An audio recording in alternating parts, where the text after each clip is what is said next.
Well, good morning, everyone, and welcome back to Revelation class. And for those of you watching at home, good morning. We are delighted to have you with us. Don't know when you're watching it, where you are, but for us, it's a beautiful, glorious Sunday morning here. And we hope it's beautiful and glorious for you as well. This morning, we are in class number 31. And the scripture we're going to be studying this morning is Revelation 13, verses 1 through 10. So if you're at home, please get your Bibles open to Revelation 13, verses 1 through 10. And this is the story of the beast out of the sea. And we're going to talk that through this morning. This is another one of the stories from the midpoint of the tribulation. There are actually a total of 9 of them at the midpoint.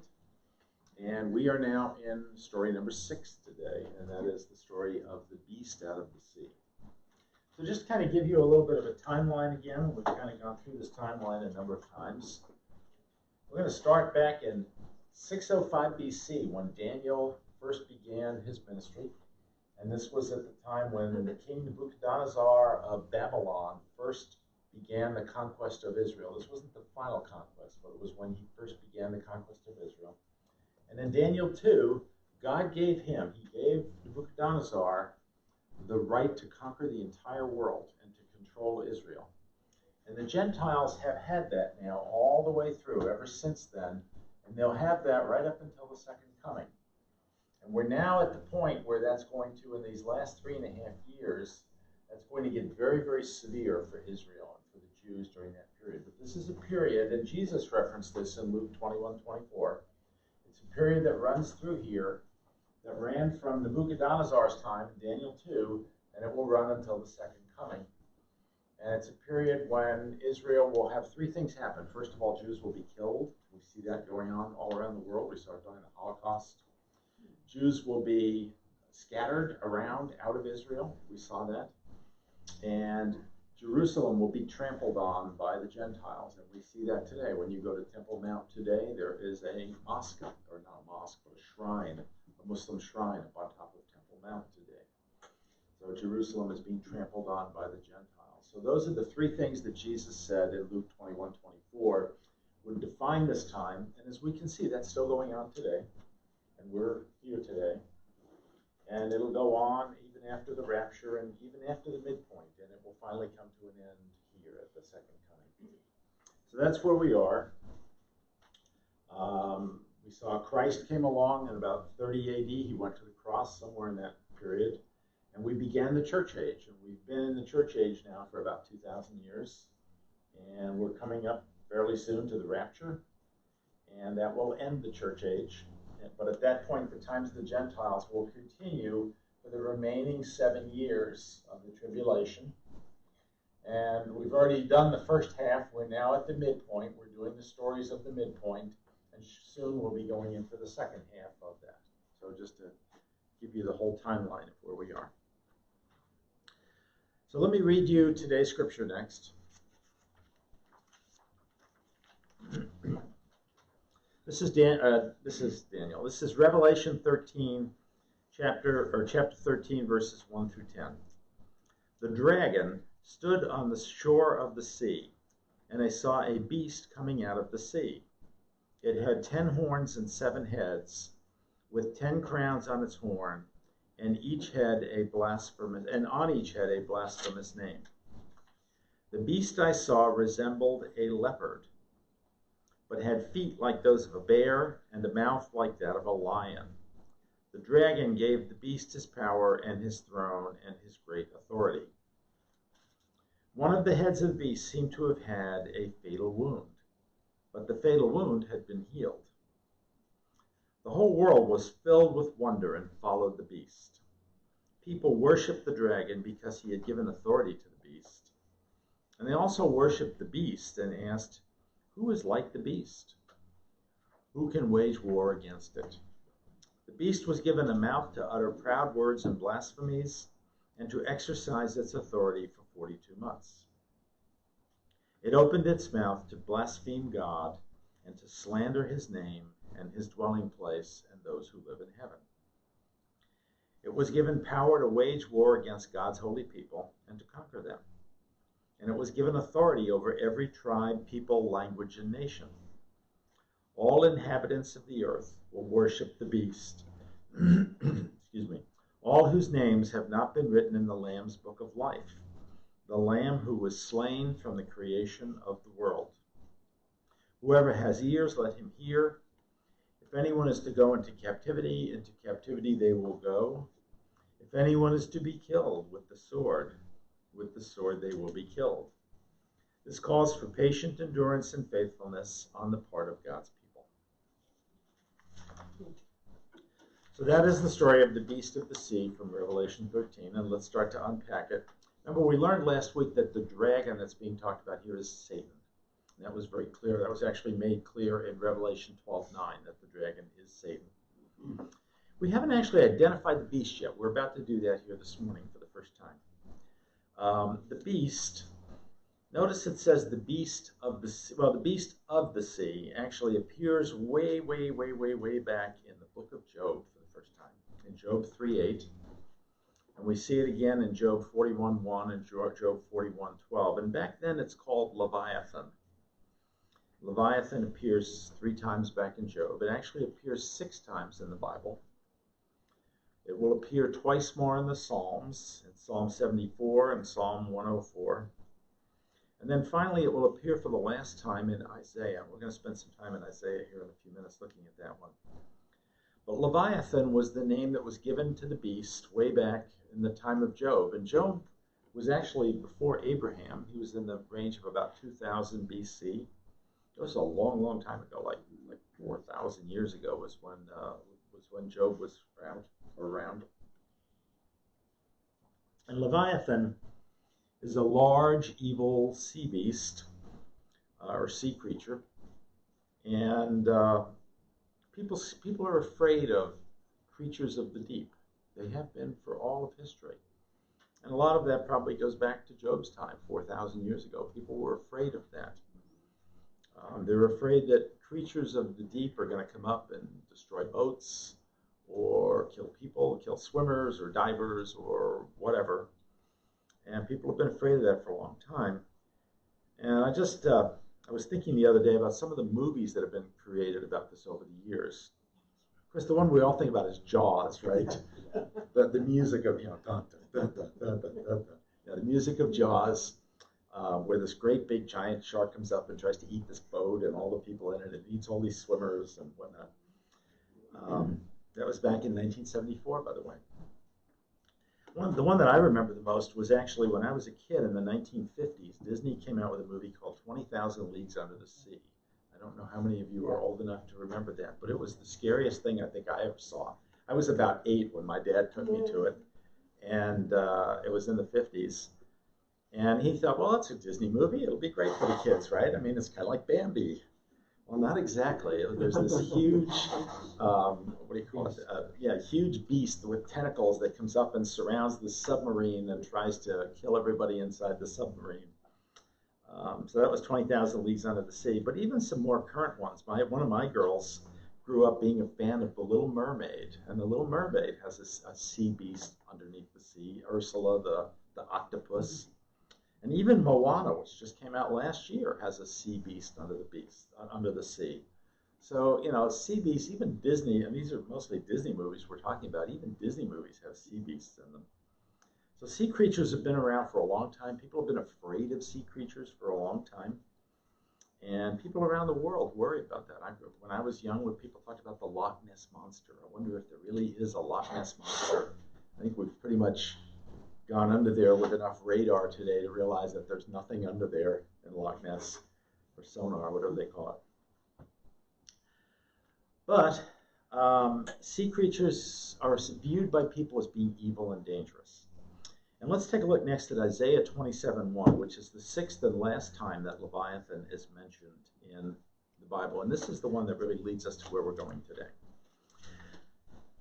And God transitions Leviathan here from the beast of the sea to what we're going to see in Revelation 13, and also to how God's going to destroy him. So let me read you Isaiah 27, verse 1.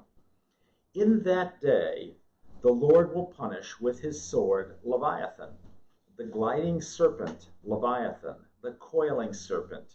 He will slay the monster of the sea. So first of all, what is that day? And the answer is that day is the end of the second half of the tribulation. It is the day of the second coming when Jesus comes back. So in that day when Jesus comes back, Leviathan will finally be slain. The evil sea beast will finally be slain is what Isaiah is saying here in Isaiah 27:1. You'll notice that Isaiah goes further here than what the other ones do. Isaiah actually portrays the beast as an evil serpent. Isn't that interesting, huh?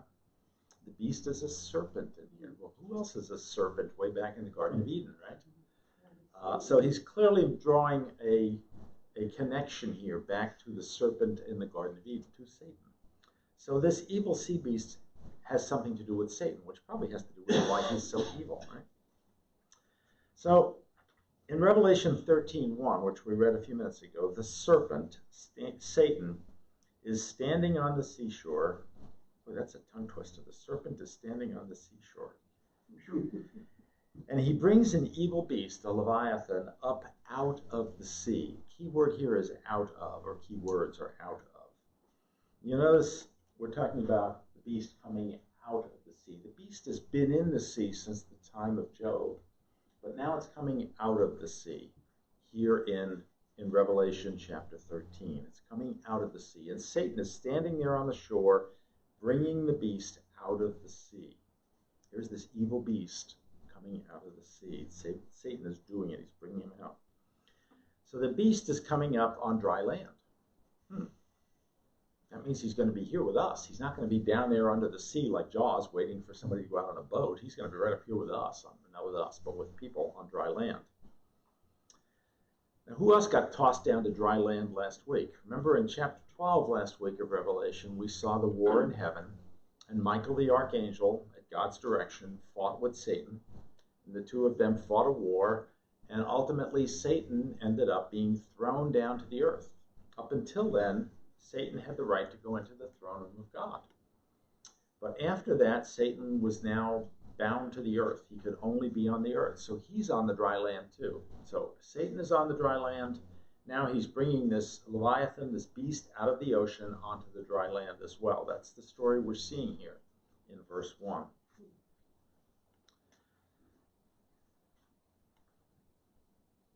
And as I said, they're calling him the beast out of the sea. That's the words that are used here. So where have we seen this beast before, besides Leviathan? We've seen him twice more in Revelation. The first time we saw him was in chapter 6, and he wasn't called the beast at that time. He was called the rider on the horse, and there were 4 horses. You might remember that. The 4 horses of the apocalypse. The white horse, the red horse, the black horse, and the pale horse, or the chloros horse. And the same rider was on all 4 horses, and that was the Antichrist. And at that point, he is a man, and he is going out and getting power in the world. He's starting wars. He's creating famines and inflation and economic chaos and ultimately death. He's creating a lot of death in the world. But he's a man at that point, and he's riding the horses as a man. He's a beast, but he's a man.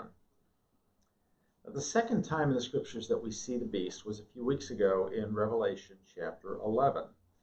And we see that the beast killed the 2 witnesses. And remember the story of the 2 witnesses. These were 2 people that were in the temple or at the temple. And they were up there preaching the word of God, trying to convert people. And people were trying to kill them, but they couldn't be killed. They had the ability to breathe fire out of their mouth. And when they did that, they could kill anybody that tried to kill them. So no one could kill them for 3.5 years, for this whole first half period of the tribulation in here. They were on the Temple Mount preaching, and nobody could kill them until the beast came along. At the midpoint, the beast comes up out of the sea, and now the beast has the power to kill them. This is the next time that we see the beast, the second time. In today's class, what we're seeing is that the beast got that power from somewhere, and we're going to see in just a second where the beast got the power from that allows him to kill those 2 witnesses, because those 2 witnesses were heavenly creatures. They were from, they were from God, and somehow they were killed by the beast. Somehow God gave the beast the power to kill them, but he didn't give it directly to the beast. So let's see how that power got to the beast.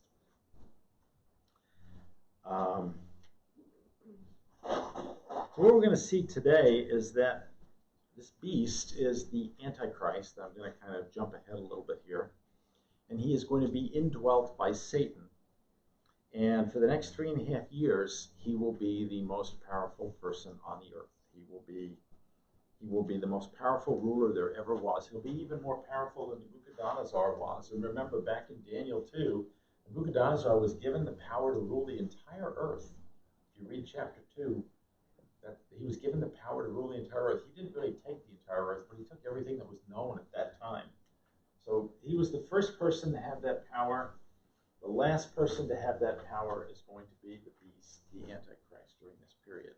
He will have the power to rule the entire earth during that period. And so the times the Gentiles began back here in Daniel 2, and the times the Gentiles will end at the second coming here. So we see an all-powerful ruler at the beginning of the times of the Gentiles, and now we're going to see an all-powerful ruler at the end of the times of the Gentiles. Now, at the conclusion of his rule, Jesus is coming back, and Jesus will replace him. Jesus will rule on the earth for the millennial kingdom at that point. We haven't talked much about the millennial kingdom, but we will as we get further into Revelation. That starts in chapter 19. So the scene that we're seeing here of Satan bringing the beast onto the shore should remind us of a scene that actually occurred in Daniel chapter 7. And we're going to spend a little time in Daniel chapter 7 this morning looking at that scene. First, I want to show you Daniel chapter 7, verses 2 and 3. And this is a dream that Daniel is having. Daniel says, "I was looking in my vision at night, and behold, the 4 winds of heaven were stirring up the great sea, and 4 beasts were coming up out of the sea, different from one another." So what Daniel sees is 4 different beasts coming out of the sea. By the way, I put the wrong word in. This is not a lion. This is a leopard. It is a lion down here. Did I have that right? No, it is a lion up here. It is a leopard down. I don't know the difference between lions and leopards. To me, they look pretty similar, but at any rate, you'll notice the similarity of the beasts to what we just read as we went through it. There are 4 beasts. So let's take a look at who those beasts are now. And this comes from, by the way, in chapter 13, we're going to see that these beasts are combined into one beast that's coming up out of the sea. But in Daniel, there were 4 separate beasts coming up out of the sea. So let's take a look at Daniel and look at the 4 beasts. This is Daniel 7, verses 4 through 8. The first, that would be the first beast, was like a lion. It had the wings of an eagle. It was lifted from the ground and made to stand on 2 feet like a man. A human mind was given to it. So this was a beast, and it was given a human mind. And behold, another beast, a second one, resembling a bear. After this, I kept looking, and behold, another one, a leopard. I guess I have this wrong up here, don't I? Oh, the eagle goes to there. This is a leopard. Sorry about that.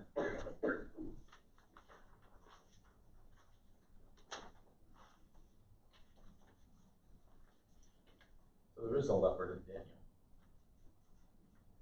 My mistake.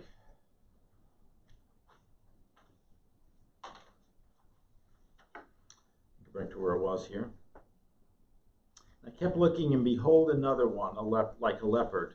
After this, I kept looking in the night visions, and behold, a 4th beast, dreadful and terrifying and extremely strong, and it had large iron teeth. This is the beast we're going to be talking about today. It devoured and crushed and trampled down the remainder with its feet. The remainder would be the remnant, right? This would be the Jews that we're going after here. And it was different from all the beasts that were before it, and it had 10 horns. While I was contemplating the horns, behold, another horn, a little one, came up among them, and 3 of the first horns were pulled out by the roots before it, And behold, this horn possessed the eyes of a man and a mouth uttering great boasts. Now, I'm not going to bless you with my artwork again this morning. I'm trying to draw this creature up here on the board. But you all saw him a few weeks ago. Interestingly enough, Pastor's wife Debbie actually drew it and showed it to me the other day. So she's much better at this than I was. But, so thank you, Debbie. Anyway, so this is the fourth beast, and the fourth beast is a man, but it's really a lot more than a man. There's a whole lot more than a man involved in it. So these four beasts were the embodiment of the four kingdoms of the times of the Gentiles. Now, in fact, those of you that were in my Daniel's class remember that during this period back here, there were four kingdoms that ruled Israel. The first was the Babylonians, and Nebuchadnezzar was the king of Babylon. The second one was the Persians, the Medo-Persians, and their empire replaced Babylon. The third one to come along was Alexander the Great. He was a Greek. His empire replaced the Persians. And then the fourth one to come along was the Romans, and the Romans replaced the Greek Empire. So there were four great empires, and the Romans became Europe eventually. Rome took over all of Europe, became Europe. And today the Europeans still pretty much lead the world. I mean, we are Europe. Most of us in this room are European descent. Europeans pretty much lead the world, and we have for most of this 2,000-year period since then, the church age.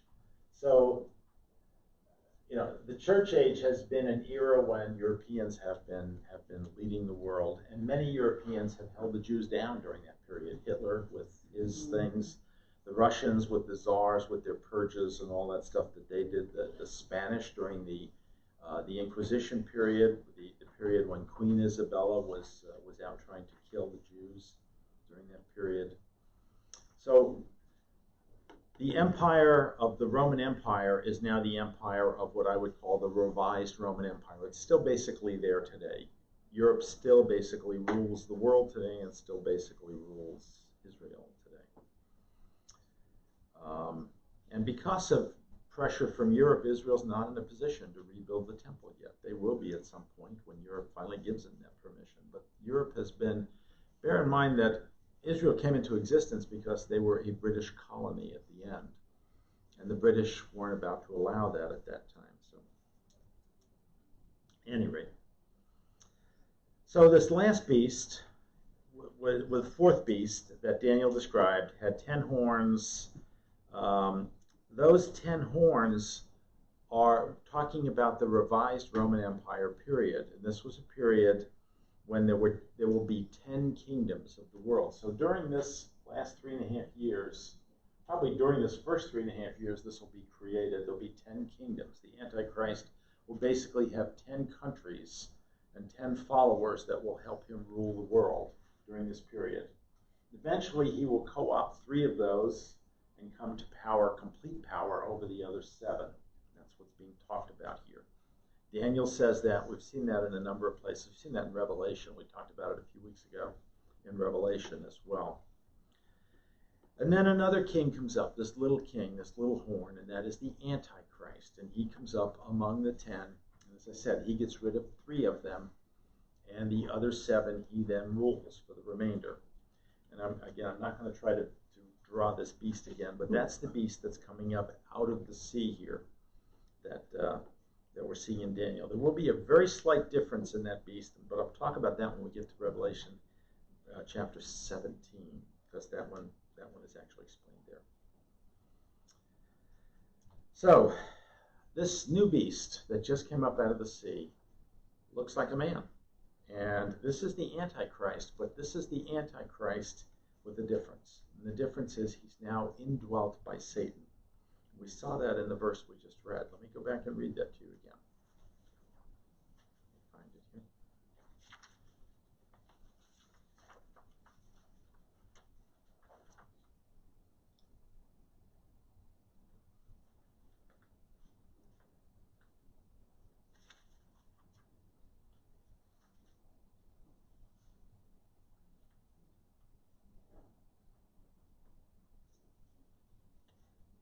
Says in verse 2, the dragon, that would be Satan, gave the beast his power and his throne and his great authority.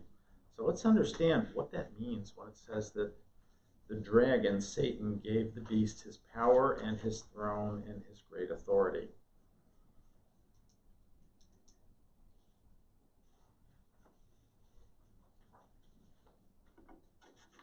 So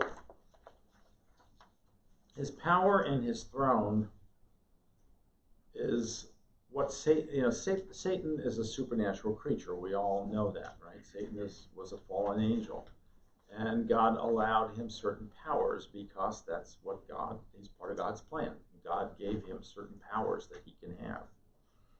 And those of us that deal with Satan on a fairly regular basis understand he has powers that are beyond our normal powers. But he had powers that were given to him, and he is now giving those powers to the beast. The beast is the Antichrist. We talked about that a few minutes ago. So you have this man, the Antichrist, who is now being indwelt with powers from Satan. Now, he's not literally coming up out of the water, as it says here, but what it means is he's coming out of the deep, out of this evil is coming out of the deep and going into this man, this person who is ruling the world, the Antichrist. So the Antichrist is being indwelt by Satan. Satan has no place to go. God just threw him down to the earth. He's got to go into something and do something, and he's going to indwell in the Antichrist. That's what this verse is telling us, is that Satan is going to become the Antichrist. So although he will still look like the Antichrist, he really is not the Antichrist anymore. Or he's more than the Antichrist. He is the Antichrist plus Satan inside of him.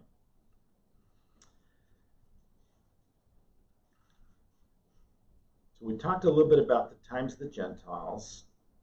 So Satan is giving his power and his throne to the beast for this last 3.5-year period. So at this point, at the midpoint, Satan gives him Satan's throne to earth. He gives his power to the beast. And the beast will now have Satan inside of him for the last 3.5 years. That's what makes this last 3.5 years so much worse than the first 3.5 years. Is that up until then, Satan hasn't been ruling the earth directly. He will be ruling the earth directly in the last 3.5 years. And if Satan is ruling the earth directly and he's unfettered by anything, nobody can stop him during that period. God will just let him go. You can imagine how horrible it's going to be here on earth during that last 3.5-year period.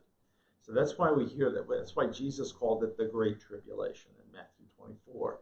And why Jesus said that if he didn't bring that time to an end quickly, that 3.5-year period to an end quickly, nobody would be alive. Everybody would die from it. It's because Satan is so cruel and so evil, and he is so out of control during that period that he will just, pretty much kill everybody if Jesus doesn't bring it to an end quickly. So he has Satan's power inside of him now. And the only way remember it said that the beast's rise is made possible by Satan's power. He becomes as powerful as Satan himself. The only way for that to happen is for them to become one. They become the same person. The Antichrist and Satan merge. They become the same person at this point right here, right where we're seeing, where the beast comes up out of the water to Satan, and Satan gives him his power. They become the same person. So that's what's happening. And that's why these next 3.5 years are going to be so bad on earth. Now let's continue on. In verse 3, we saw that the beast had a fatal head wound. Okay, what does a fatal wound mean? It means you're dead, right? If you have a fatal wound, you're dead. You're done for. So the beast had a fatal head wound. But it also says the fatal head wound was healed. How does that happen? The beast becomes alive. So you have a fatal head wound, which kills him. It's healed, and the beast is alive. Well, let's look at the Greek word that's actually used in here, because the Greek word that's actually used is going to help us to understand that. The Greek word is hos sphazo. I think I got that right. I got that spelled right. Yeah, hos sphazo. And I don't know much Greek, but but we actually saw this word once before for these two words. It's one word to us. It translates as if slain. And we saw it when the Lamb first appeared in the throne room of God, way back in chapter 4. Jesus the Lamb appeared as if slain. That was exactly the same Greek word as we see here, hosaphazo. Remember, Revelation's written in Greek. So this is the same word. We saw it once before in Revelation. Now we're seeing it here. So we're seeing that the beast, with Satan indwelling him, is looking as if slain. As if slain, we said, means resurrected. Jesus appeared slain as the Lamb, but resurrected. Satan / Antichrist appears slain here, but resurrected. So there's a fatal wound, but it's been healed, and now it's alive. Well, that means resurrection. So somehow, God gave Satan the power to resurrect the Antichrist. So the Antichrist gets killed. Let's think through what this means. The Antichrist gets killed somehow. The Bible doesn't tell us how. The Antichrist gets killed. He has a fatal head wound. Somebody shoots him in the head or hits him in the head with an axe or whatever. He has a fatal head wound. He dies. Satan brings him back to life by indwelling him with his own spirit. So that's what's happening here. That's what's happening. That's what this hosaphazo is telling us, is that Satan is resurrecting him. So somehow God has given Satan the power to do this, which is pretty interesting, right? We don't think of Satan as having the power to resurrect, but somehow God gave Satan the power to resurrect the Antichrist and then to indwell him. So obviously we all know God has a purpose whenever he does something. So there's a purpose to this. Why is God doing this? The reason is, as we follow on into verse 3, is that the world is going to worship him. The world is going to look at him and say, whoa, you must be the Christ. You must be the Messiah. You must be God. If you can resurrect yourself from the dead, then you must be God, and we better start worshiping you. So the world is going to look at this and say, aha, we should worship the beast. We're going to see the beast is about to go in the temple and make that happen too, by the way.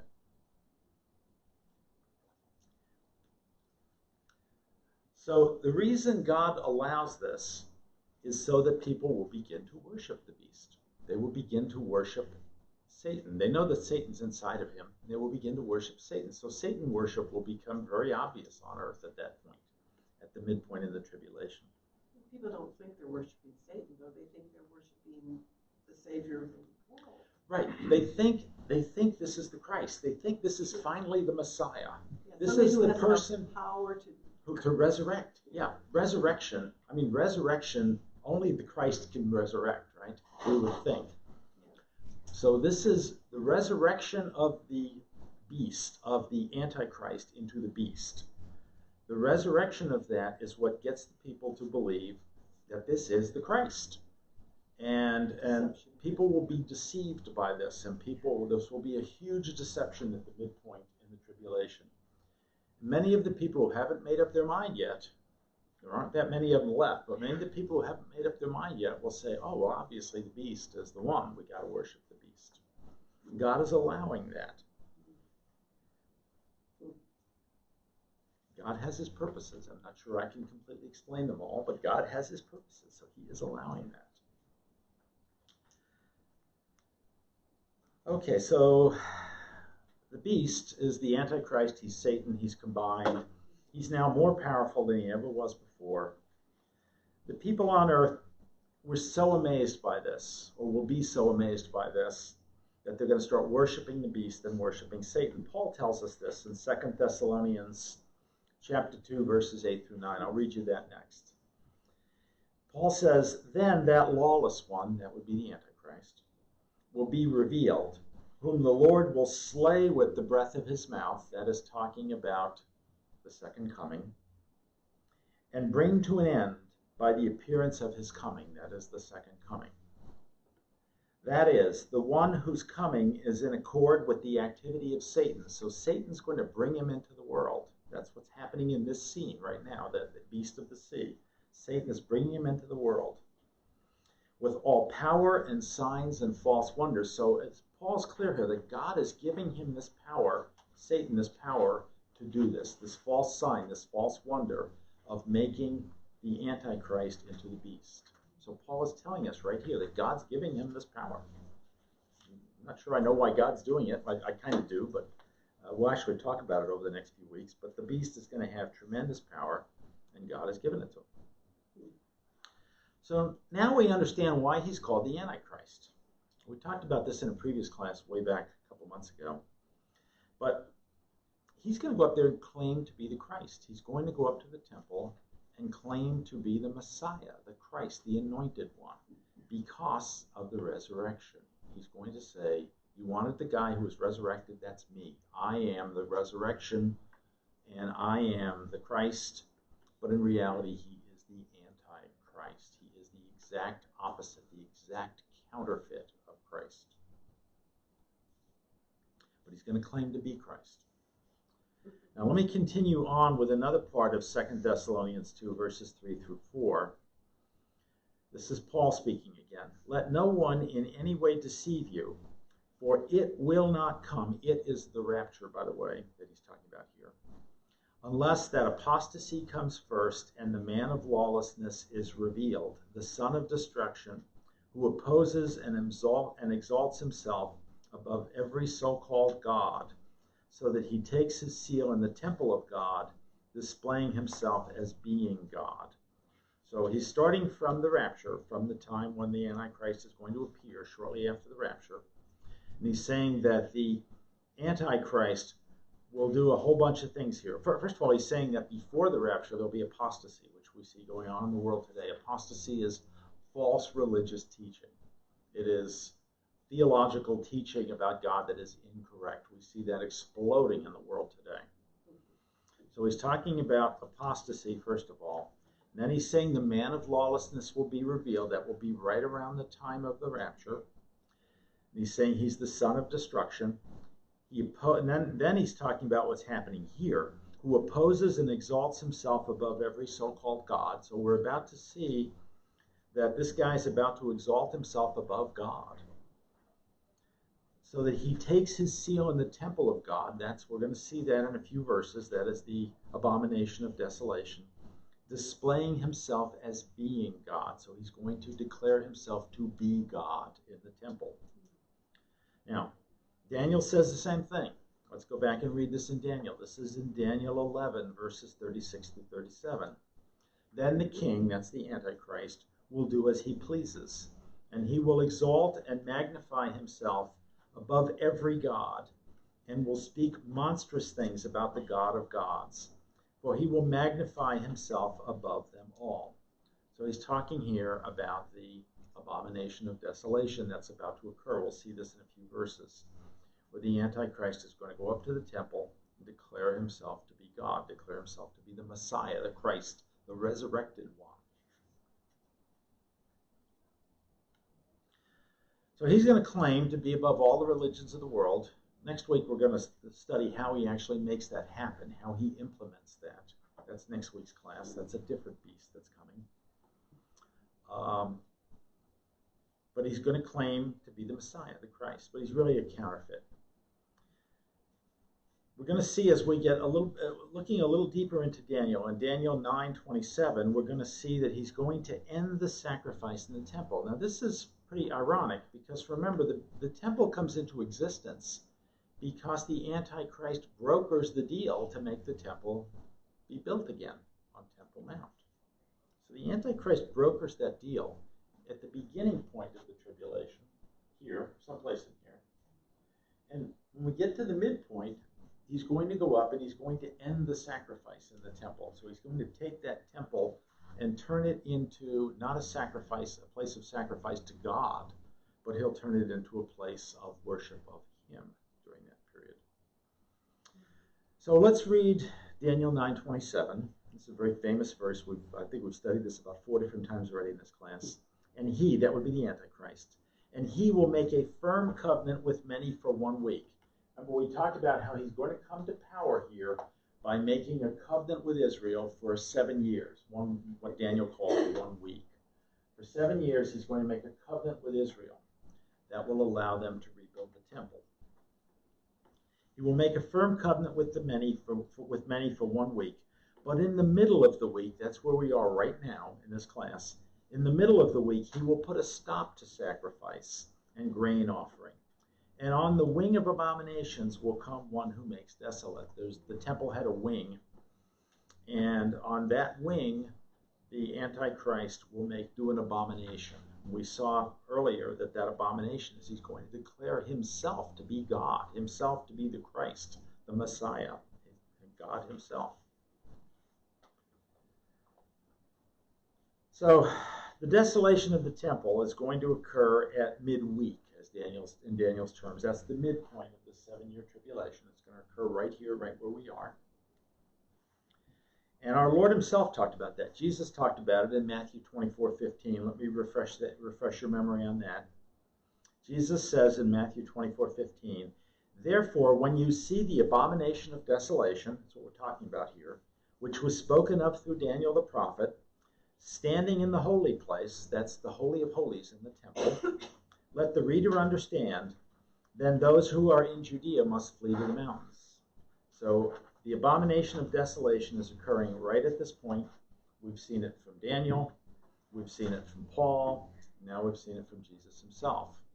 It's going to happen at this point in time.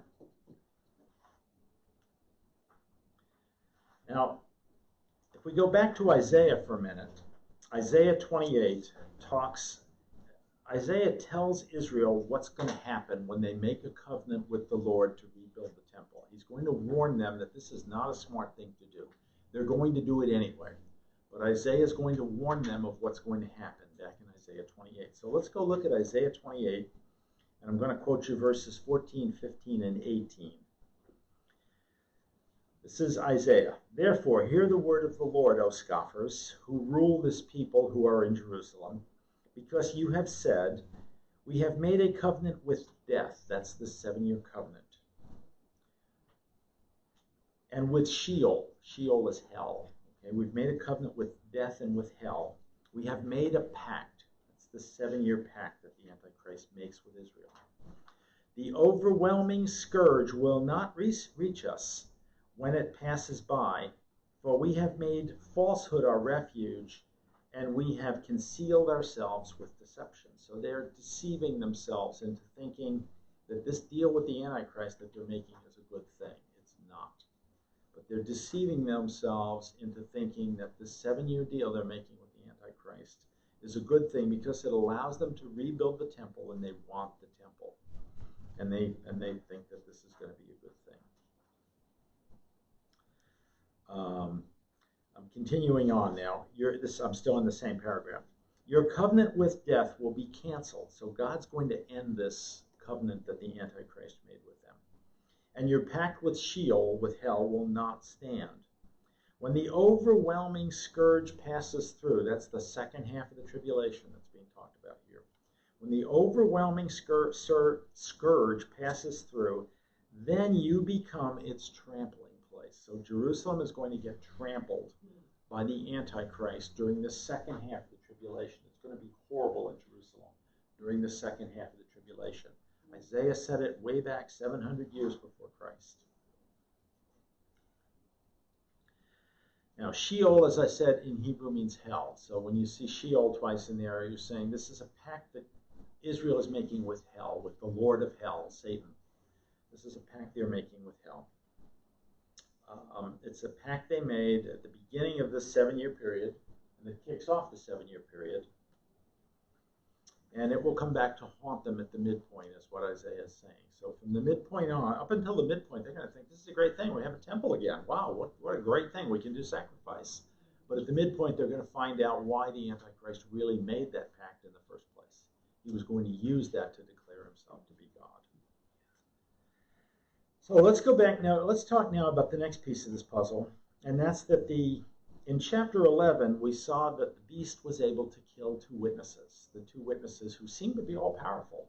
They could make the rain stop. They could turn the water into blood. They could do anything they wanted to on the planet. They were supernatural creatures that God put here. Nobody could touch them. If anybody tried to touch them, they'd breathe fire and burn them up like a dragon, right? But the beast is able to kill them right here. So we know that Satan had given him that power, and just as Daniel foretold, the Antichrist, once he's indwelt by Satan, will have that power. He will have the power to open his mouth and speak arrogant words. We talked about Satan's arrogance before. And to use blasphemies. Blasphemies is cursing God. That's what blasphemy is cursing God. So he will curse God. He'll have Satan indwelling him. And God's going to allow him to rule the entire earth for 42 months. Time, times, and half a time. 3.5 years. 1,260 days. So here he is now. He's blaspheming God. He's in God's tabernacle in the dwelling place. He's blaspheming God's dwelling place. He's doing it constantly during that period, during those last 3.5-year period. Satan is using the Antichrist as his agent here on earth. And now the Antichrist, this beast, is in the position where he controls everything on earth. And the entire world is set against anybody that doesn't go along with him. So anybody left on earth, unless they happen to be in Petra, where we talked about last week, anybody else left on earth is at the mercy of the Antichrist for this last 3.5-year period. The Antichrist is going to be killing everybody who doesn't agree with him, who doesn't believe in him, who doesn't worship him as God. It's going to be very, very difficult to be a follower of Christ in those days. And most followers of Christ will not get through those last 3.5 years. Most of them will be martyred. And that's actually the preferred solution. Being martyred at that point will be the preferred solution rather than having to deal with the torturers of the Antichrist day in and day out and day in and day out. You know, at least if you're martyred, you get to go to heaven and you're there forever. If you're here on earth, you have 3.5 years of having to deal with all of this. So the Antichrist is going to be in a position to bring the world to his side during that period. He'll be able to hunt down anybody who disagrees with him. We're going to see that over the next couple of weeks, how he's going to be able to do that. It says in the verse we read, he will make war on the believers. He will overcome them, it says, for the next 42 months. So God's not going to stop him during this period. He will have the power to do whatever he wants for 42 months. God is giving him that power. That's what these verses are telling us. By the way, don't get all depressed about that. At the end of that 42 months, Jesus is coming back. Yeah. Right? And he wins. And he will win, yes. So this war is going to be largely successful for the Antichrist, at least for 3.5 years. Those people who don't choose the side of the Antichrist, who don't choose the side of Satan, are mostly going to die. They're going to be martyred during that 3.5-year period. But then they have eternal life, and that's a lot better than living through 3.5 years of hell with the Antichrist. So we see here that everyone on earth who is either going to be with God or they're going to be with the Antichrist. If they're with the Antichrist, the beast, Satan, they're going to worship him. Not going to be a whole lot of uncommitted people left in the world. They'll pretty much be gone during this period. Maybe a few, but not many. Most of them are going to be gone very quickly during this period. And it goes on later on in this chapter that we read earlier to say that the only people who will escape eternal damnation are the people whose names are written in the Lamb's book of life. That's a way of saying people who are saved, people who have accepted Christ. And they've been saved by that grace of accepting Christ. The saints aren't going to be able to stop this. People who believe on earth, they're not going to be able to stop this. Satan is going to be running wild here on earth during this last 3.5 years. As I said, most of the undecideds are just going to fall in line with the Antichrist. They're going to worship the beast, they're going to worship Satan, and they're going to have to. Either that or they're going to have to stand up for God and get martyred. That's pretty much where this is going in those last 3.5 years. Sounds tough, but it is the way God has designed it. It does go on in the final verse to say that those who have not chosen Christ will go into Satan's captivity. It talks about captivity by Satan. And will be there eternally. Well, it doesn't say it there, but will obviously be there eternally. So the people who choose Satan will be in captivity to Satan, and they'll be there eternally. So yeah, for 3.5 years, they'll get it a little easier than God's people will. It's still going to be horrible here on earth, but for 3.5 years, they'll get it a little easier. But then they're going to have an eternity in Sheol and hell. But people who've chosen God's grace may be martyred, but they're going to be with God forever. So this is decision time now that we're coming to. These last 3.5 months, last 3.5 years, we're at the point where people have to make a decision. There's no gray area anymore. People have to make the decision, and they will make it one way or the other if they have to make it themselves. So that's where we are today with this. Next week, we're going to study the other beast who comes up. This beast comes out of the land, and this beast will be the Antichrist's sidekick. And we're going to see that he's the one who helps the Antichrist to actually get everything under control here on earth. And he is a religious leader. We're going to see that there will be religion during this period, but it will be a whole different kind of religion than what we're thinking of. So we'll talk all about that next week, and we'll get into that next week. I have another minute if anybody has any questions. Deb's saying I don't have a minute. Get done. Okay. Anyway, we'll see you all next week. Those of you at home, thank you for joining us, and have a great day.